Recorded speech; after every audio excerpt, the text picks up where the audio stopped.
Hello everyone and welcome to Cornwall. What a place. Breathtaking coastlines, unique history, stunning towns and lots of adventures.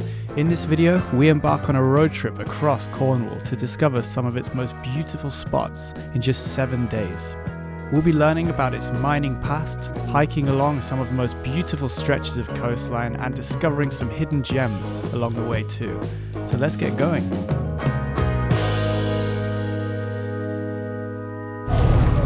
The journey begins in Padstow, a charming harbour town nestled on the north coast of Cornwall, where we can explore the harbour, browse the independent shops, and of course, we can't miss the opportunity to buy some pastries to enjoy at our next stop, which is just a 20-minute drive down the coast.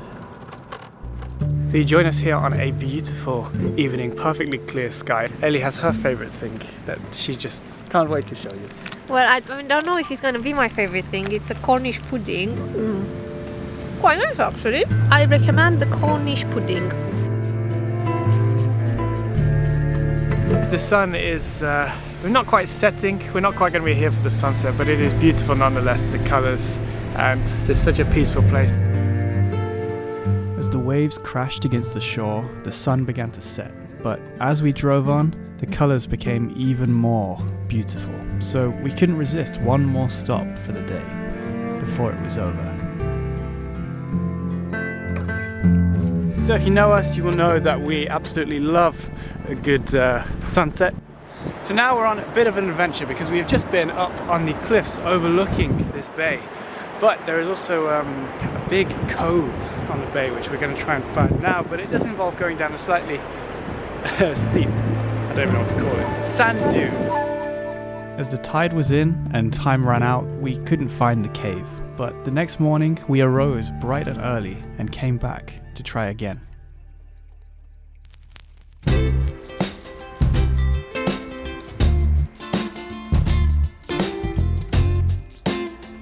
It goes back a long way, doesn't it? Let's go find out, shall we? It's very dark in here. This cave goes back much further than I expect. Interesting cave, very low ceiling. As you may know, Cornwall is an incredible place for seal spotting, as they can be regularly seen in the waters surrounding its shores. And this headland, due to its isolated and rugged nature, is a well-known location to find them. Another one.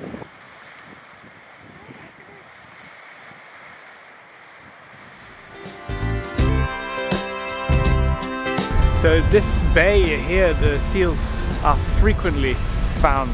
It's very windy and cold, as you can see from Ellie's attire. I think the best seal sighting we've seen so far. But we've never seen them beach like this, which is really cool. Later that day, we decided to continue on and have a short introduction to some of Cornwall's more industrial heritage. Which way do you want to go? We're going to go to the mine, but we can either go this way to Chapel Port Beach. No, I think we should go up the cliff. So you likely know about all of the mining that was happening here in Cornwall. This is one of the famous ones, Wheelcoats Tin Mine, which dates back to the 1870s. It actually closed down in 1914. One of the most iconic ones, mainly because it is located on a cliff, I'm gonna say.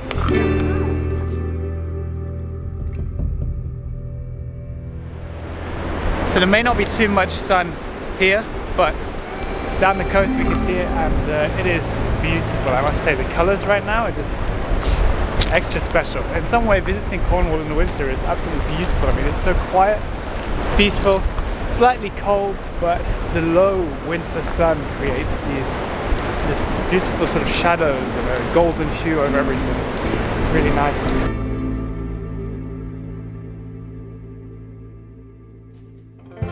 Day 3 leads us to St Ives, a charming Cornish seaside town bursting with beaches, bakeries and lots of creativity. So we begin the day with a morning stroll around the harbour and took part in a drawing class in which we drew St Ives. Lighten up, take me on your magic river, tell me all your dreams align. It's really nice to capture the heart and the essence of St Ives on paper and to do it live here, and it's a very good souvenir to take home that you've done yourself. After this, we headed to the Tate to continue our artistic day. It was very nice, the museum. The building was really cool because you can see the beach from the inside, and then all of the galleries and the rooms were very interesting, and they were themed, and they had a very good temporary exhibition as well. So, beginning at Porthmere Beach, we decided to hike to what, in my opinion, is the best view you can get over St Ives. How'd you like the climb, Ellie? it's not bad.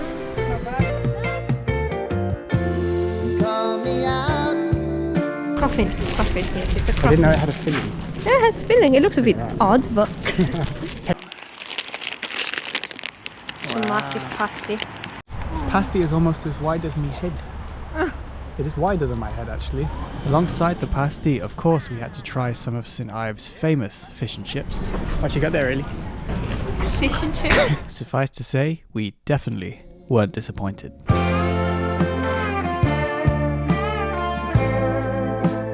I cannot believe how many beaches there are to choose from.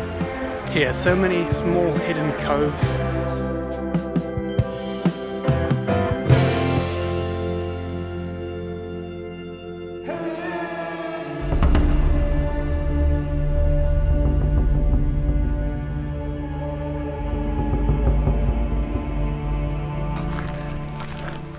So as we approached this mine, there was so many of these kind of funnels just all over the landscape here. I think in fact this must have been a big hub of mining. The mine in question that we're currently exploring is Levant Mine, part of the famous Tin Coast, as copper and tin were mined here for hundreds of years. This specific mine was one of the most successful in the area and has tunnels reaching down to around 600 meters below sea level, as well as almost a mile out to sea. There's mushrooms growing on the roof. Whoa! But they're going upwards. It's crazy, yeah? This mine is also famously home to the last working Cornish steam winding engine in the world, which we had the opportunity to see almost 190 years after its construction.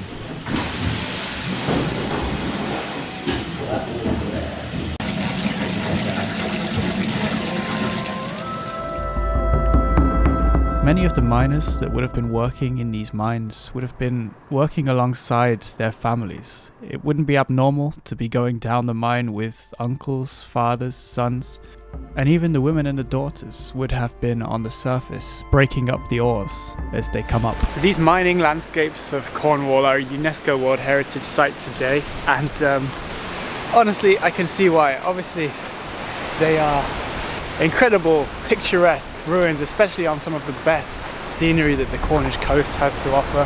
This one specifically, Botalic, is absolutely beautiful.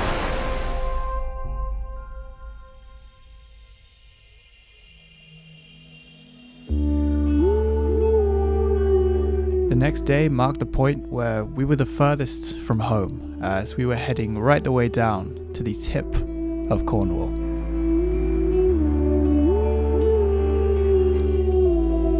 So as you can see, it's pretty windy here, but it has a right to be windy because we're very, very close to Land's End at the moment, which is just over there. But we're not actually here to see Land's End specifically, because a lesser known spot that you may not know about is a shipwreck somewhere on these cliffs.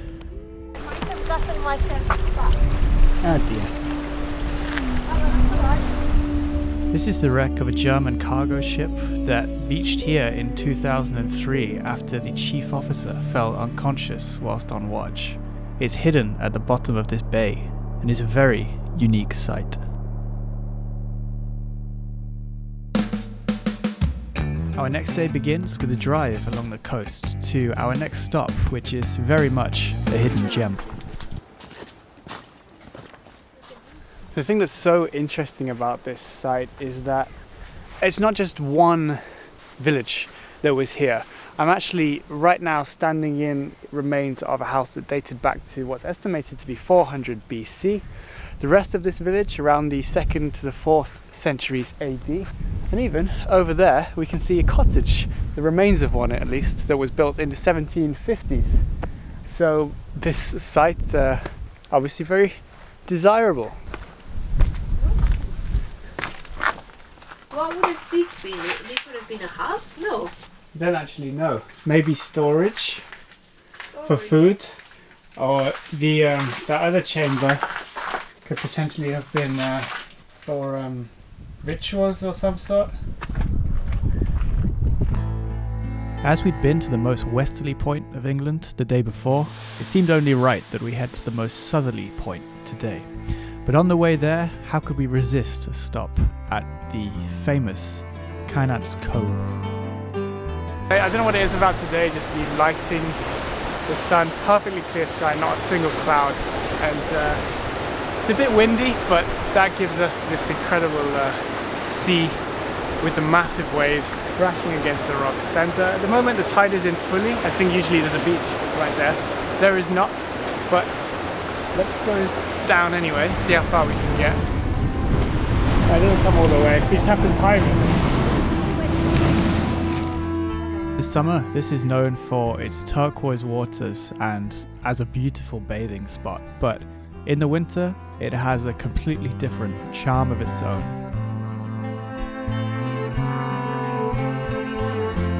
So usually what's in front of me right now is a lovely, lovely beach.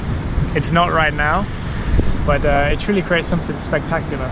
But although I wish kind of that we could get down there and have a look at these rocks from below, because they are massive. We can even see down to Lizard Point from here as well, almost. Can you believe it's October really? I know. Not just that, it's almost the end of October. Don't be fooled, it's not that warm. No, it's warm. It's not that warm. It's warm. I guess we're in the perfect sunniest part of the UK because we are at Lizard Point. It was at this point that we sat and reflected on our stunning road trip so far and appreciated just how beautiful Cornwall is. From its rugged coastlines with massive waves crashing up against the rocks to its long and varied history. Although our road trip wasn't over yet, Lizard Point provided us the opportunity for a real moment of beauty. Haley, go and be the southernmost person in England for a bit. Yep. I probably am. You are.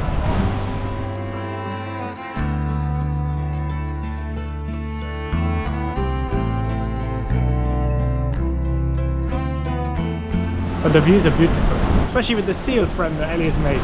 Yes. I'm just becoming a seal spotter at this point. One thing I would say for Cornwall, I didn't realise you can actually see quite a lot of seals around. I mean, I think we've seen like, we had 4 sightings of seals so far. So, yeah.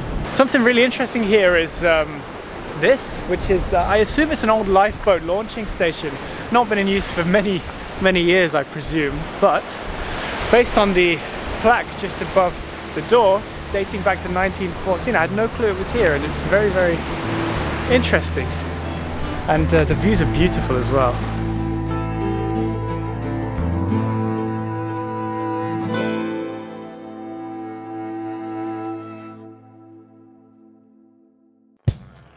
The next day marked the beginning of our drive back up the south coast of Cornwall, and our first stop was at Falmouth.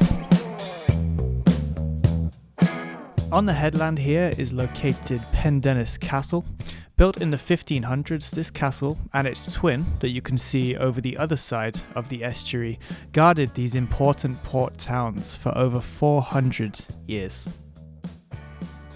They were continually updated, firstly when the threat arose of a Spanish invasion in the late 1500s, and again during the Second World War. Today, both forts are still standing and still overlooking these towns, all these years later.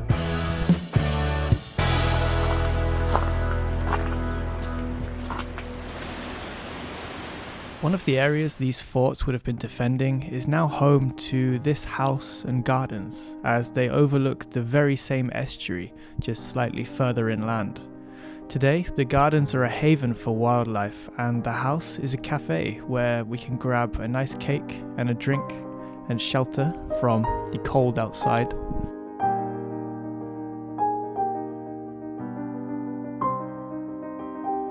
How's your cake? It's nice. It's very nice.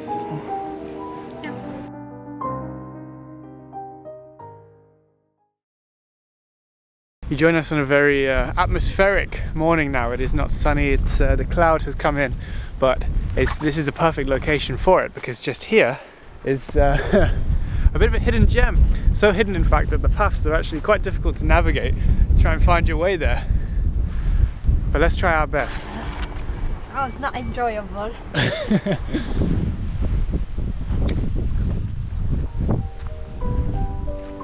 This rock has a slightly puzzling history, but most people agree that it was a chapel dedicated to St. Michael. But other stories refer to it as a local hermit's house. Or maybe it was home to a man who contracted leprosy and so moved out here. Nobody really knows. So our final stop of the trip takes us full circle back to where we started, as located in this clay-filled forest, we can find these ruins.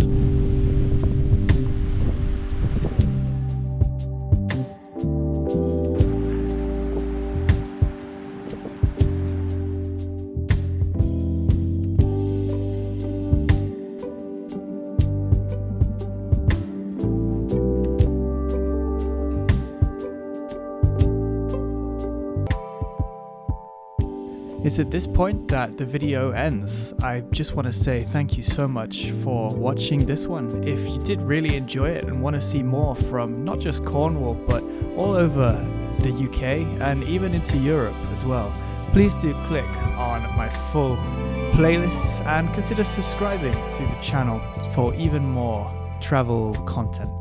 Thank you so much for watching this one. Your continued support means so much to me. And I will see you in the next one. Goodbye.